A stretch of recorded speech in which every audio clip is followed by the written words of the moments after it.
जय हिंद दोस्तों, मैं नवीन शर्मा आप सभी का स्वागत करता हूं। आशा करता हूं आप सब एकदम अच्छे हैं, एकदम बेहतरीन हैं। एक बार सारे प्यारे दोस्त बताएंगे आप सब कैसे हैं।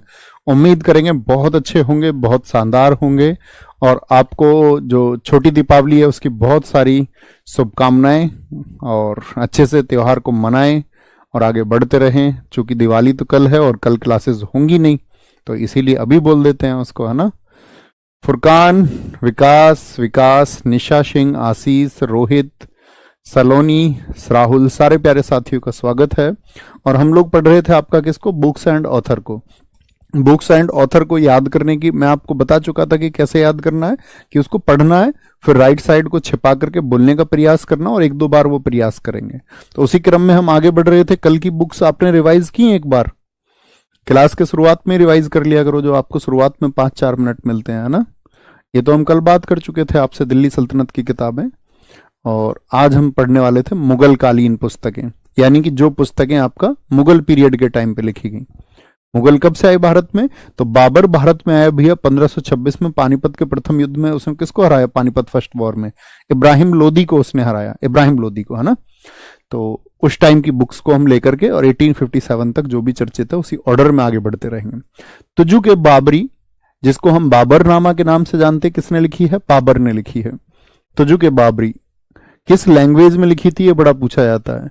क्योंकि देखो चगताई ट्राइब से था, ये चगताई जनजाति से था, और क्या थी, तुर्क इनकी भाषा थी, जिसको तुर्की भी हम कहते हैं।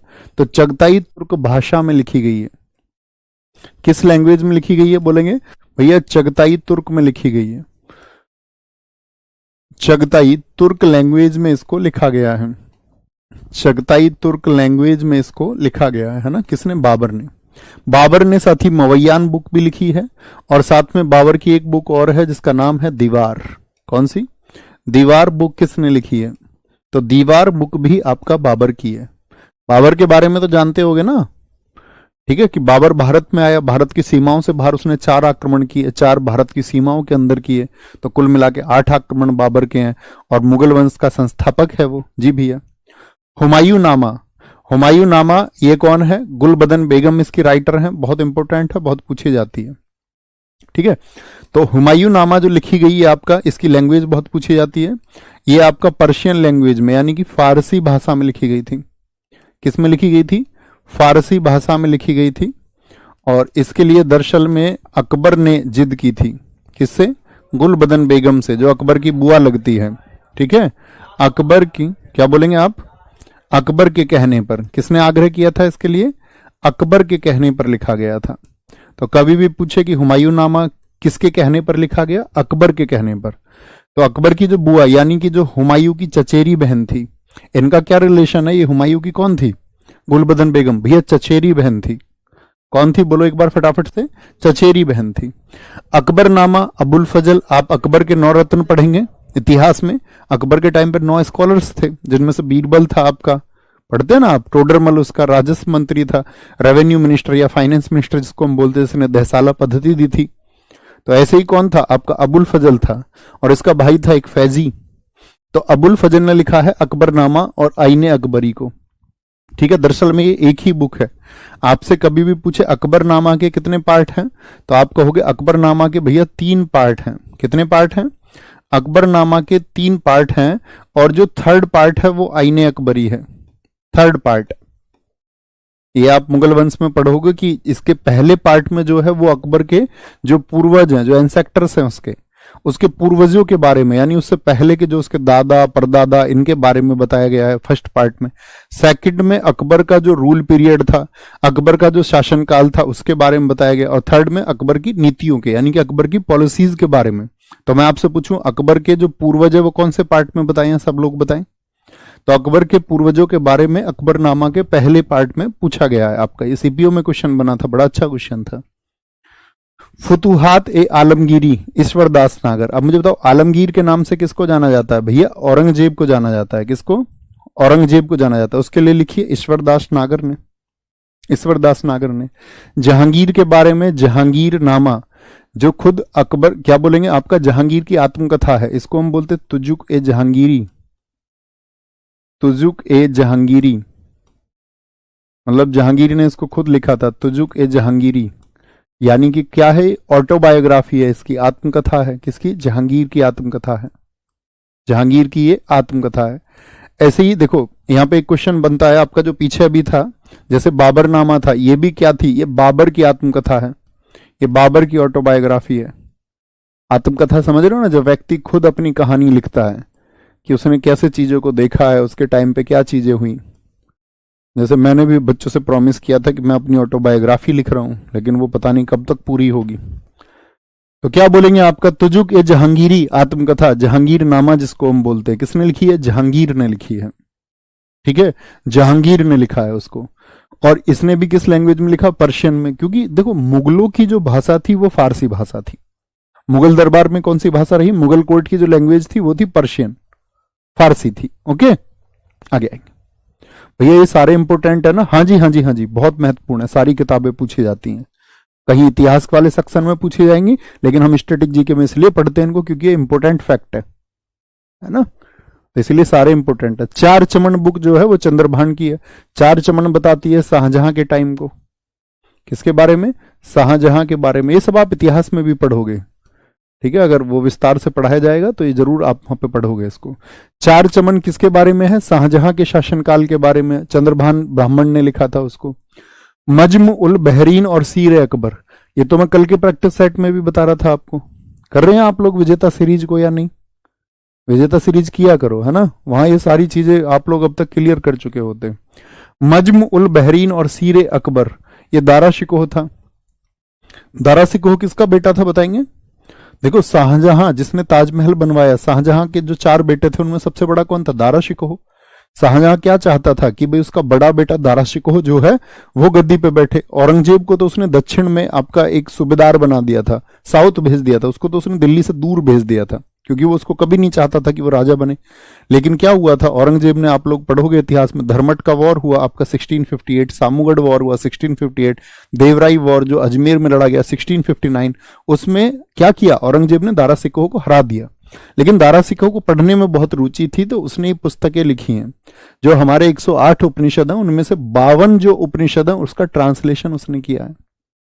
मजम उल बहरीन, इसका मतलब होता है दो महासागरों का मिलन, दो महासागरों का मिलन, ठीक है, तो वो उसने लिखा है। दारा शिकोह किसका बेटा है? शाहजहां का। लीलावती, ये अकबर के 9 दरबारों में से, 9 दरबारियों में से जो आपका कौन था, क्या बोलेंगे? अबुल फजल। अबुल फजल का बड़ा भाई है ये, अबुल फजल का बड़ा भाई है ये। संगीत में इसकी रुचि थी, मैथ्स का ये टीचर था, फैजी गणित का अध्यापक था अकबर के टाइम पे। फतवा ए आलमगीरी, आलमगीर मतलब औरंगजेब के बारे में निजामुद्दीन अहमद ने, ठीक है। पादशाहनामा बहुत इंपॉर्टेंट बुक है, पादशाहनामा। और आपका मजमुल बहरीन, ये सीजीएल मेंस में पूछा गया था 2022 में, चार चमन पुस्तक। पादशाहनामा अब्दुल हामिद लाहौरी, और अब्दुल हमीर लाहौरी जो है ये आपका, जिसको हामिद लाहौरी के नाम से भी हम जानते हैं, तो ये किसके लिए भी हम पढ़ते हैं? हमीद लाहौरी को। आप कहोगे भैया इसका संबंध है किससे? ताजमहल के निर्माण से। भाई ताजमहल का जब निर्माण हुआ तो उसका डायरेक्टर कौन था, निर्देशक कौन था? ईशा खां। लेकिन जो आर्किटेक्ट था, जो वास्तुकार था, वो कौन था? लाहौरी था। तो उस लाहौरी ने मतलब पादशाहनामा, पादशाहनामा में किसका जिक्र है? पूछ लेगा, 4 राजा दे करके। शाहजहां के टाइम के बारे में, शाहजहां का शासनकाल इसमें बताया गया है। किसका ऋण पीरियड है बताएंगे? शाहजहां, शाहजहां जो एक मुगल सम्राट था। मुंतखब उल तारीख, ये बदायूनी की पुस्तक है, ठीक है। बदायूनी, इसमें मुगलों के बारे में बताया गया है। मतलब इसमें अगर मैं बात करूं आपका, जो भारत में अरब आक्रमण हुआ था, अरब आक्रमण भारत में कब हुआ था, किसने किया था? तो आप कहेंगे भैया वो किया था आपका मोहम्मद बिन कासिम ने, 700 बताएंगे कब? 712 में वो सफल हुआ। उससे पहले अबेदुल्ला और बुदेल जो थे वो दोनों असफल हो गए थे। तो अरब आक्रमणकारी कौन है जो सफल हुआ? कासिम। तो कासिम के आक्रमण से लेकर के अकबर के टाइम के 40 वर्ष, अकबर गद्दी पे रहा था आपका, आप लोग पढ़ते होंगे 1556 से 1605, यानी अकबर कुल मिला के 49 वर्षों तक गद्दी पर रहा। लेकिन अकबर के टाइम के शुरुआती 40 वर्ष इसमें बस हैं, क्योंकि फिर किसकी? बदायूनी एक्सपायर हो गया आपका। तो बदायूनी तो किसके बारे में है? मुंतखब तारीख, ये आपका मुगलों के बारे में है। अकबर तक, कहां तक है? अकबर तक का। तो पूछे किस पुस्तक में अकबर के 40 वर्षों के बारे में जिक्र है? अकबर के जो 40 वर्ष का शासनकाल है उसके बारे में जिक्र किया है तो आप कहेंगे भैया बदायूनी ने किया है। और बदायूनी ने मुझे बताओ रामायण और महाभारत का अनुवाद किया था? कल का क्वेश्चन पूछूंगा आपसे। अब मुझे बताओ, जो बदायूनी ने महाभारत का फारसी में अनुवाद किया अकबर के कहने पर, उसको क्या नाम उसने दिया था? क्या नाम उसने दिया था बताएंगे एक बार फटाफट से? सारे लोग बोलेंगे। बच्चे बच्चे बहुत सारे बच्चे अलग अलग कुछ कुछ लिख रहे हैं। कुछ कह रहे हैं सर जी क्लास आपका कैमरा ठीक नहीं चल रहा है। कुछ बच्चे कह रहे हैं स्टैटिक जीके की बुक कब आएगी। बेटा इस सब के लिए मैं बता चुका हूं आपको, सिर्फ पढ़ाई पे ध्यान दे, पढ़ाई पे ध्यान दे, पढ़ाई पे ध्यान दे, है ना? ठीक है, पढ़ाई पे ध्यान। अपने आप को कमेंट को रोक दिया करो। अभी मैं मान के चलो आपको एक टास्क देता हूं, आप जहां बैठे हैं फोन को खुद से दूर रखेंगे और कॉपी पेन हाथ में रखो। बस जो कॉपी आपके पास है उसको लेकर अच्छे बच्चों की तरह आप भी बिहेव करो। आप ऐसा नहीं कुछ भी लिखेंगे। प्लीज मेरी रिक्वेस्ट आप सब लोगों से, हाथ पैर जोड़ करके, ठीक है भाई? पढ़ लो पढ़ लो पढ़ लो पढ़ लो, सिर्फ पढ़ाई पे ध्यान लगाओ। इतना सिंसियर स्टूडेंट बन जाओ कि दिमाग में कुछ और ना रहे। ठीक है, अगर मैं आपसे बोलता हूं ना कि नाम बताओ तो इसका मतलब ये नहीं कहता मैं कि लिख दो उसको। इसका मतलब होता है मैं ये कह रहा हूं कि आप सोचो, एक बार खुद से बोल दिया करो बस। ठीक है, रज्मनामा नाम से। तो स्वतंत्रता संग्राम के समय की पुस्तकों पर आते हैं, तो ही मुगलों के टाइम की।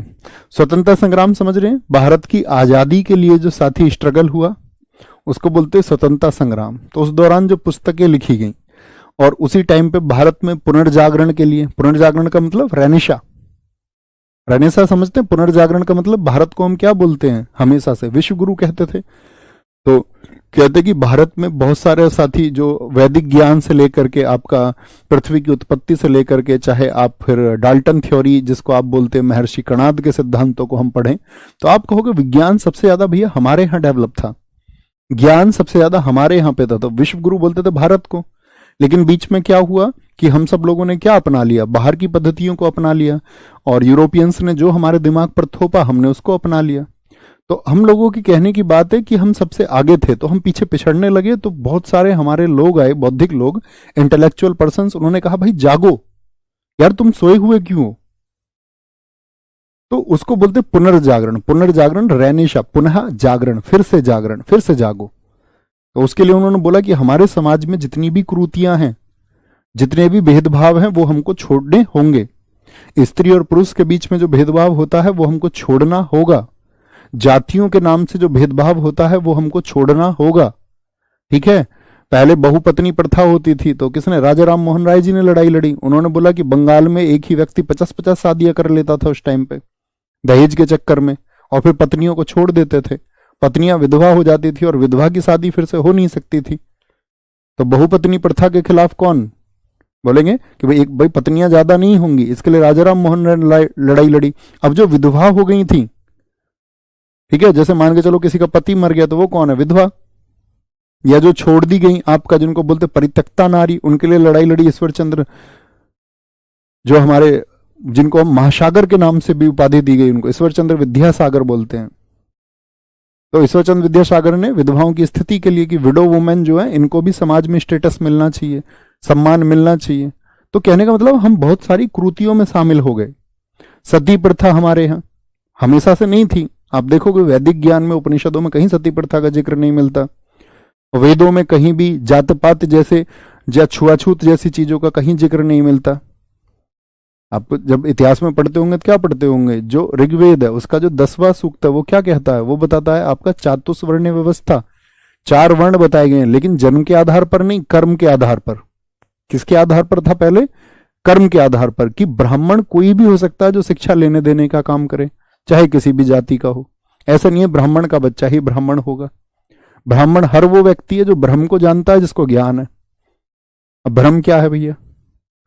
भ्रम वो नहीं जो इल्यूजन वाला भ्रम, ब्रह्म, ब्रह्म, BRAHM, मतलब जिसको विषयों का ज्ञान हो, वस्तुओं का ज्ञान हो, जो सत्य जानता हो, वो ब्राह्मण है। तो अगर उसको जानने वाला कोई भी व्यक्ति, वो ब्राह्मण है। क्षत्रिय कौन है? जो अन्याय के खिलाफ, या बोले जो सुरक्षा के लिए लड़ेंगे। अब ऐसा नहीं कि अन्याय के खिलाफ आवाज नहीं उठाता और उसको आप क्षत्रिय कहेंगे कि ये क्षत्रिय का बेटा इसलिए क्षत्रिय है। तो उन्होंने कहा नहीं, पुरुष सूक्त बताता है कि क्षत्रिय वह है जो सुरक्षा का कार्य करेगा। वैश्य जो व्यापार आदि का काम करें। शूद्र कहा गया जिनको, जो व्यक्ति अपना खुद का काम चुने। खुद का काम मान के चलो कि मैं अगर कल को अपना कोई काम चुन के, शिक्षा के अलावा मान के चलो मैं लकड़ी का कोई काम करने लग जाऊं, तो मेरी कैटेगरी क्या हो जाएगी, मैं शूद्र हो जाऊंगा। तो जो भी व्यक्ति जब कभी भी परिवर्तन जिसमें करेगा, तो परिवर्तन संभव था जातियों का उनके कर्म के आधार पर। अब क्या हो गया है, वो हमने जन्म के आधार पर। तो बहुत सारे लोग हमारे बीच में आए, उन्होंने बोला कि भाई आपको जो है जागरूक होना पड़ेगा, फिर से जागरण करना पड़ेगा, तो मतलब पुनर्जागरण। तो उस टाइम की भी बहुत सारी बुक्स आएंगी आपका। तो उन्हीं पुस्तकों में से एक है सत्यार्थ प्रकाश। दयानंद सरस्वती जी ने क्या नारा दिया था, वेदों की ओर लौटो, go back to Vedas, go back to Vedas. तो कौन थे आपका दयानंद सरस्वती, आप लोग पढ़ेंगे इसको, इतिहास में ही पढ़ेंगे आप इसको, भी हिस्ट्री में पढ़ते हैं कि इन्होंने आर्य समाज बनाया था। किस ईयर में बनाया था आर्य समाज इन्होंने, 1875 में, मुंबई के गिर गांव में। 1875 मुंबई के गिरगांव में इन्होंने आर्य समाज को बनाया था। उनकी बुक है सत्यार्थ प्रकाश। और सत्यार्थ प्रकाश को इन्होंने लिखा कहां पर था, याद रख लेना। जो पहला एडिशन इसका आया 1875, एसएससी सीजीएल प्रीलिम्स में पूछा गया था कि सत्यार्थ प्रकाश किस भाषा में लिखी गई थी, हिंदी में, हिंदी में। और इसका जो पहला पब्लिकेशन आपका हुआ था, पहली बार ये पब्लिश हुई थी, प्रकाशित हुई थी अजमेर में। कहां पर प्रकाशित हुई थी, अजमेर में प्रकाशित हुई थी। और इसका जो लेखन का काम हुआ था, यानी कि दयानंद सरस्वती जी ने इसको कहां पर लिखा था, उदयपुर में, उदयपुर में लिखा था, उदयपुर में लिखा था, है ना। कहां पे लिखा था, उदयपुर में लिखा था। गीतांजलि किसकी बुक है, गीतांजलि तो बहुत फेमस है। गीतांजलि को साथी क्या मिला था, 1913 में नोबेल प्राइज मिला था। 1913 में पहले नोबेल पुरस्कार पाने वाले भारतीय कौन है भैया, रविंद्रनाथ टैगोर जी हैं। भारतीय क्या, एशिया के पहले व्यक्ति थे, फर्स्ट एशियन पर्सन है। इंडिया के भी पहले, एशिया के भी पहले हैं।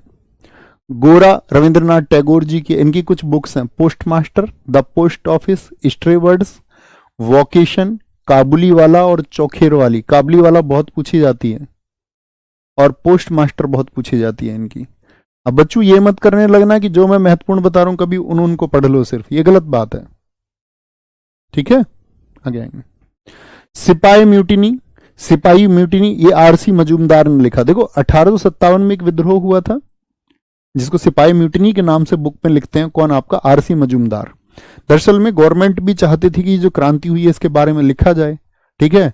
तो एसएन सेन थे पहले, तो उनको सरकारी इतिहासकार बनाया गया था, लेकिन एसएन सेन ने फिर इंकार कर दिया, तो फिर आरसी मजूमदार जी ने। और सबसे विश्वसनीय 1857 का कुछ भी सोर्स आपको पढ़ना है तो आरसी मजूमदार माने जाते हैं आज इंडिया में। तो आरसी मजूमदार ने क्या लिखा, सिपाही म्यूटिनी को, सिपाही म्यूटिनी को लिखा।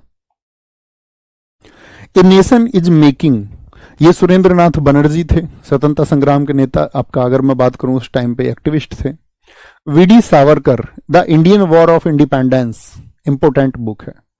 इंडियन वॉर ऑफ इंडिपेंडेंस यानी ये 1857 के बारे में बुक है। इसको किसने लिखा है, वीडी सावरकर, विनायक दामोदर सावरकर। वीडी सावरकर जी के बारे में सुना है आपने कभी या नहीं, हिस्ट्री में पढ़ेंगे आप वीडी सावरकर, ठीक है। जो वीडी सावरकर आपका मित्र मेला आप पढ़ते हैं, अभिनव भारत पढ़ते हैं 1899 का, 1904 हिस्ट्री में हम पढ़ते हैं आपका किसको, कि वही अभिनव भारत मित्र मेला बन गया था, ठीक है। ये कहां पर रहते थे आपका, बोलो, जो आपका लंदन में कौन सा स्कूल चलता था जहां पे भारतीय जाके क्रांति की पढ़ाई करते थे, कौन व्यक्ति थे, पढ़ा है आपने हिस्ट्री में ये सब कुछ या नहीं, पढ़ लेंगे है ना, अभी अगर नहीं पढ़ा है तो पढ़ लेंगे, धीरे धीरे सर पढ़ाएंगे आपको। तो वीडी सावरकर जो थे साथी आपका भारत में मतलब बहुत चर्चित रहे हैं। जैसे कहते हैं कि अगर आपसे बात करें कि बहुत सारे लोग बोलते हैं कि वीडी सावरकर अंग्रेजों के आपका उनके ऑर्डर्स को फॉलो करते थे, लेकिन बहुत सारे लोग उनको देशभक्त मानते हैं। साउथ इंडिया में आप देखेंगे सावरकर जी के नाम से बड़े मतलब देशभक्ति के गीत गाए जाते हैं। कहते हैं इन्होंने अपना माफीनामा लिख दिया था अंग्रेजी सरकार के सामने, क्योंकि अंग्रेजी सरकार ने इनको काले पानी की सजा दी थी। काले पानी की सजा का मतलब होता था अंडमान में जो सेलुलर जेल है वहां पे बंद कर देते थे उन लोगों को जो क्रांति की लड़ाई लड़ रहे थे भारत में।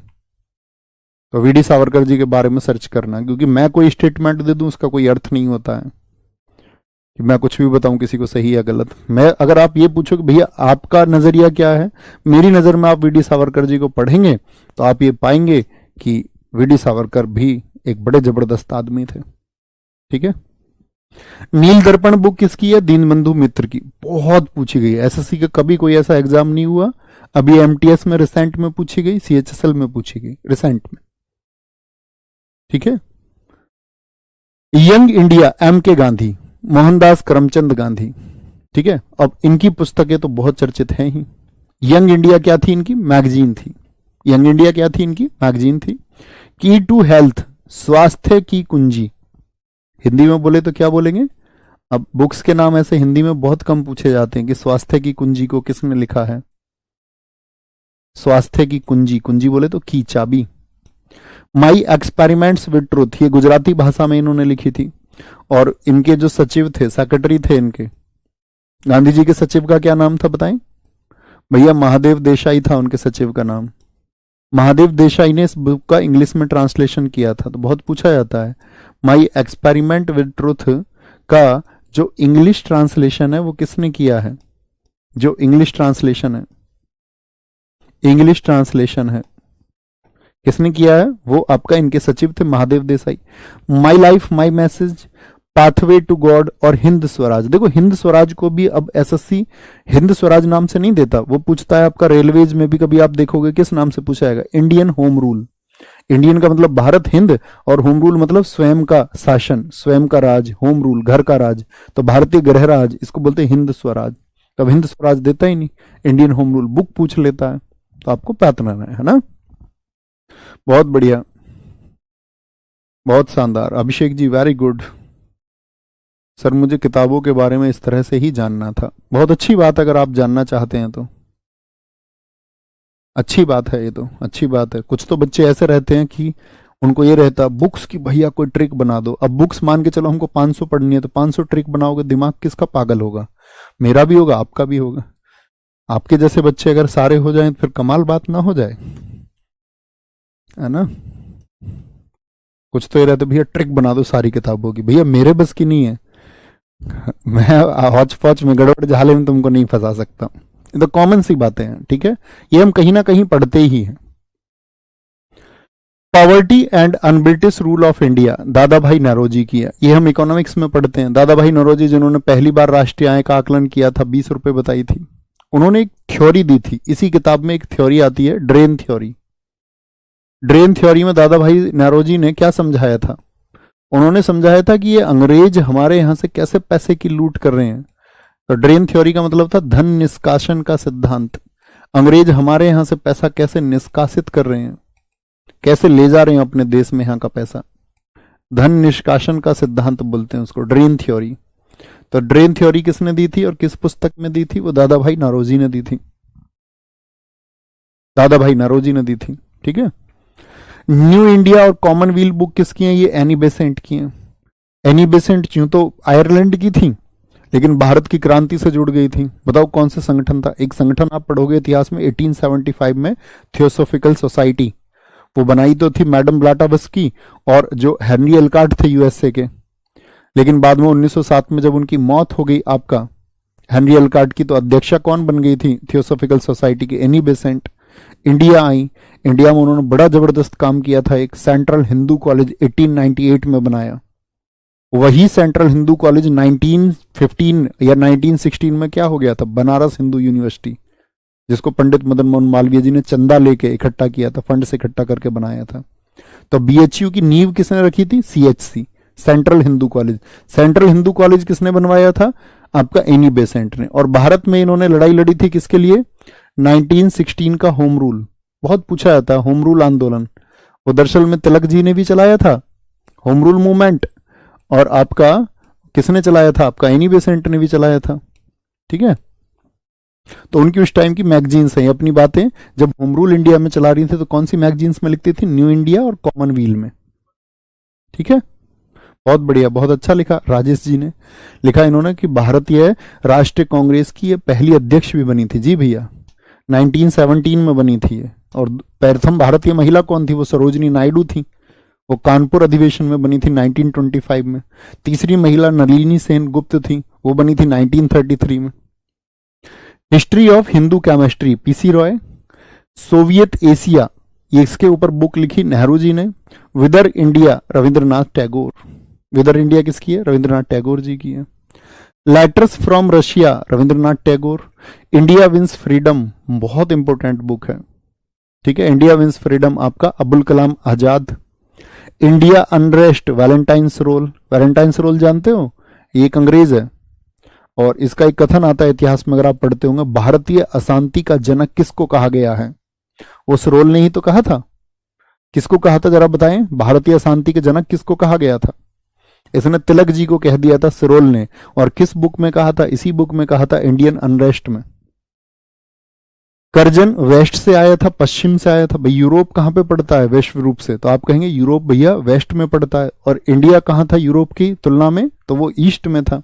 तो इसने ईस्ट की समस्याओं के बारे में लिखा, कर्जन, यानी कि यहां पे समस्याएं क्या हैं। अब कर्जन आप जानते हो भारत का साथी वायसराय रहा 1899 से 1905। उसके टाइम पे बंगाल विभाजन हुआ था, है ना। तो प्रॉब्लम ऑफ द ईस्ट किसने लिखी? कर्जन ने। गांधी और लेनिन की तुलना के लिए, गांधी वर्सेस लेनिन, ये ऐसे डागे की है, ऐसे डागे। वाई सोशलिज्म, समाजवाद क्यों? जयप्रकाश नारायण जी की बहुत इंपॉर्टेंट किताब है why socialism. Philosophy of the bomb, Bhagwati Charan Vohra. नाम पढ़ा है आपका, आपने इनका इतिहास में? बड़े क्रांतिकारी थे। इनका नाम मतलब लोग पढ़ाते नहीं है, मैं तो पढ़ाता था अक्सर जब इतिहास पढ़ाता था, कि ये उनके भगत सिंह जी के मित्र थे। और इतने अच्छे मित्र थे उनके कि जो बॉम्ब सिखाया अपने क्रांतिकारियों को बनाना, वो इन्होंने ही सिखाया। और एक दिन उसी एक्सपेरिमेंट में इनकी डेथ भी हो गई थी बॉम्ब फटने से। इनकी वाइफ का भी हमारी क्रांति में बड़ा योगदान है, भारत की आजादी में। उनका नाम है दुर्गा भाभी। और दुर्गा भाभी क्योंकि उस टाइम पे कुछ लोगों को गवर्नमेंट क्या करती थी, आइडेंटिफाई करती थी कि भाई इन लोगों पे नजर रखो, उनको डिटेन करके रखती थी, नजरबंदी में रखती थी। तो दुर्गा भाभी, महिलाओं पर उस समय कोई सोच भी नहीं सकता, तो दुर्गा भाभी क्रांतिकारियों को पिस्तौल, बम, ये सब पहुंचाती थी, क्योंकि महिलाओं पर शक नहीं होता था कि महिलाएं भी ऐसा कर सकती हैं। तो भगवती चरण वोहरा और इनकी वाइफ दुर्गा भाभी हैं वो, ठीक है। दुर्गा के नाम से जाना जाता है, बहुत सम्मान मिलता है उनको। तो Bhagwati Charan Vohra, philosophy of the bomb, bomb बनाने के बारे में इन्होंने लिखा था आपका। गण देवता पुस्तक, ये भी बहुत चर्चित पुस्तक है बंगाली भाषा की, ताराशंकर बंदोपाध्याय।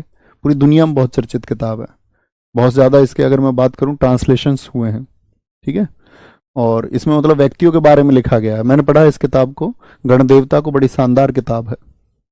इसमें क्या है कि हमारी जो अभिलाषाएं होती हैं, जब हम अपने जीवन में आगे बढ़ते हैं तो कैसे आदमी चमक में अंधा होकर सिर्फ पैसे को प्राथमिकता देने लग जाता है, और बहुत सारी चीजों के बारे में इसमें बात की गई है। बंगाली भाषा, ट्रांसलेशन हर भाषा में है इसका। इंडियन मुसलमान, बहुत पुरानी पुस्तक है, भारत के मुसलमानों की स्थिति के बारे में लिखा गया है। द इंडियन स्ट्रगल और इंडियन पिलग्रम, ये आपका सुभाष चंद्र बोस जी की पुस्तक है। इंडियन स्ट्रगल बहुत पूछी जाती है। इंडिया इन ट्रांजिशन, ये एम.एन. रॉय की बुक है, इंडिया इन ट्रांजिशन, बहुत बढ़िया। India in transition, Neeraj Kerketta ji कह रहे हैं सर ये मेरे में 27 फरवरी। हाँ, आज बहुत सभी एग्जाम्स में पूछा जाता है, ठीक है, बहुत बढ़िया। सर जब आप 1 दिसंबर से फ्री शुरू करेंगे तो सारे सब्जेक्ट पढ़ाएंगे ना? नहीं, सारे पढ़ाऊंगा तो फिर महीनों जाएंगे। हाँ पढ़ाऊंगा तो सारे, लेकिन पहले मैं पढ़ाऊंगा उसमें आपका एक तो हिस्ट्री को, एक पॉलिटी को, एक स्टैटिक जीके को, ठीक है, और आपका बाकी के 3 सब्जेक्ट पैरेलली, ताकि 5-6 महीने में बच्चे 2025 के सारे एग्जाम्स दे पाएं। और फिर जो 3 मुझसे छूटेंगे फिर उन 3 को मैं पढ़ा दूंगा एक क्रम में, फिर बाकी 3 किसी से पढ़वा देंगे, है ना, ऐसे पढ़ाएंगे। क्योंकि मैं अकेले पढ़ाऊंगा तो फिर लंबी जर्नी हो जाएगी बहुत, फिर 1 साल तक पढ़ाना पड़ेगा धीरे धीरे। लेकिन उसमें जल्दबाजी कुछ नहीं होगी, बहुत धीरे धीरे पढ़ाऊंगा, बहुत विस्तार से पढ़ेंगे, ताकि फिर पढ़ने के बाद जरूरत ना पड़े, ठीक है। वो मतलब आपका थॉट प्रोसेस भी डेवलप हो पाए, वहां पे मैं ये प्रयास करूंगा कि आप चीजों को बहुत गहराई से समझ पाए ना। कोई दिक्कत, कोई परेशानी? Indian diary, Montagu,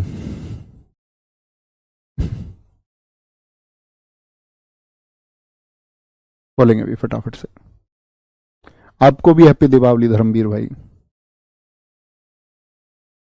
very good. Indian diary, Montague Chelmsford जो था, जिसके लिए मॉन्टेग्यू चैम्सफोर्ड सुधार आया था 1919 का। इंडियन स्ट्रगल अभी मैंने बता दिया आपको। हिस्ट्री ऑफ हिंदू केमिस्ट्री, ये अभी बता दी पीसी रॉय। पीसी रॉय, ये भी बात कर चुके। गीता रहस्य मांडले जेल में किसने लिखी थी? श्रीमद् भगवत गीता जी पर एक आपका एक्सप्लेनेशन दिया बाल गंगाधर तिलक जी ने, और साथ में इन्होंने किसके लिए आर्यन थ्योरी दी थी एक।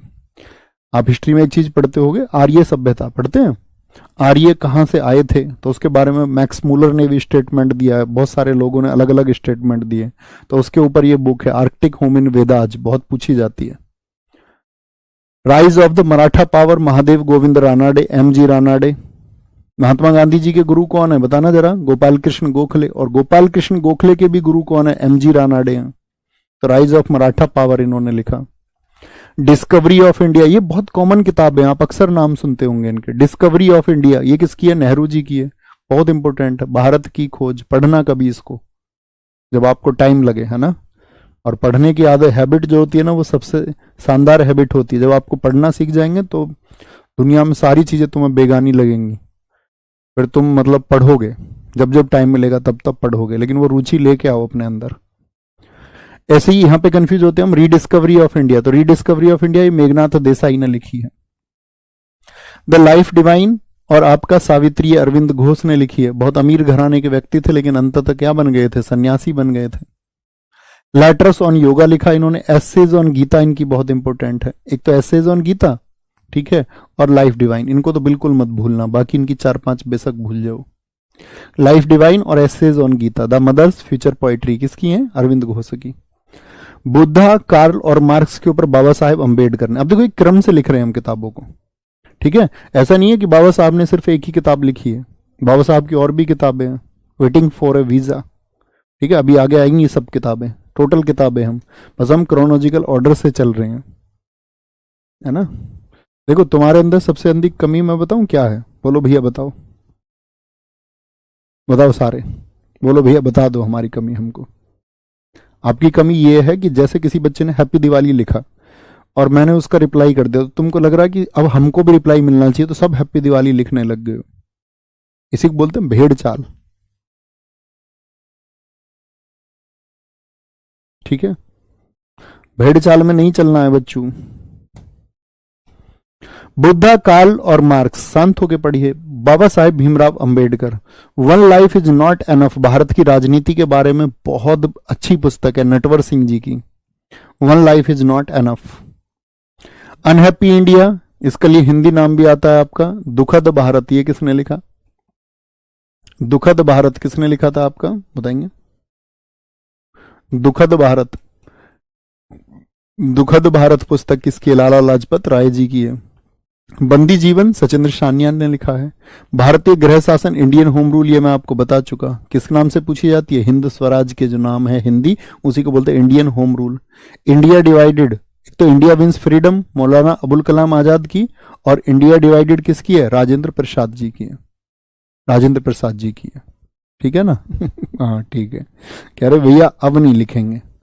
अब तुम सुधर जाओ, इतना आसानी से कहने से, इतने प्यार से कहने पे, इतने प्यार से बोलता हूं मैं तुमसे, तुम सुधर जाओ तो इससे अच्छा कुछ हो सकता है? पगलू हो। आगे आएंगे।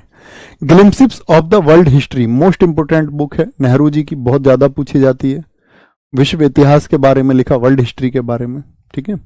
द स्कोप ऑफ हैप्पीनेस, ये नेहरू जी की बहन है विजय लक्ष्मी पंडित, यूएन में गई थी, याद है ना, यूएन में पहली भारतीय हैं। नेशन वॉइस राधा कृष्णन जी की है, सर्वपल्ली राधाकृष्णन की। The bunch of old letters, अपनी बेटी इंदिरा गांधी जी को इन्होंने जो लेटर्स लिखे, बंच का मतलब क्या होता है? गुच्छा, लेटर्स का गुच्छा, तो अपनी बेटी के नाम पे जो पत्र लिखे थे, तो क्या बोलते हैं इनको? इनको बोलते हैं letters from a father to daughter भी कहते हैं, letters from a father to daughter. ये भी किसकी है? ये भी आपका नेहरू जी की है, नेहरू जी की है, ठीक है। The bunch of old letters और आपका glimpses of world history. The 3 mistakes in my life, ये बहुत चर्चित किताब है चेतन भगत की, 3 मिस्टेक्स इन माई लाइफ। आप एक एक्टर हुए सुशांत सिंह राजपूत, उनको जानते होंगे, उनकी एक मूवी आई थी काय पोचे, क्या आई थी मूवी? मूवी का क्या नाम था? काय पोचे।